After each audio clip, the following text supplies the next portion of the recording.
साखर कशी झाली गोड ग अर्पिता.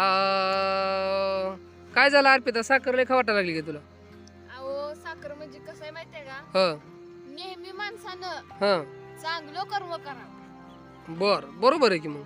चांगलं कर्म करावं, चांगला विचार करावा. ह चांगला कर्म केल्यावर, चांगला विचार केल्यावर काय होतं माहितीये का, काय होतं? त्याचं फळ नेहमी गोडच असतं. ह म्हणून माणसानं चांगलं काम केलं. आता मला सांगा, ह आता साखर बर का, ह आपण अंधाऱ्या खोलीत खाल्ली तरी गोडच लागली, बरोबर आहे की. आणि उजेडात जरी खाल्ली तरी गोडच लागली, लाईट लावून जरी खाल्ली तरी गोडच लागणार. का बरोबर लागणार आहे, आहे? कारण की साखरेनं कर्म चांगलं केलेलं आहे. साखरेनं आधी दगडाच्या ठोक्याचं घाव सोसलेलं आहे. कळलं का? त्यानं चांगलं कर्म केलेलं आहे, हा म्हणून साखरीत गोड लागते. आता आपण वाईट कर्म करा, आपल्याला वाईटच फळ. तात्पुरतं वाटणार गोड, हा पण पुन्हा वाईट कर्माचं फळ ही वाईटच असतंय.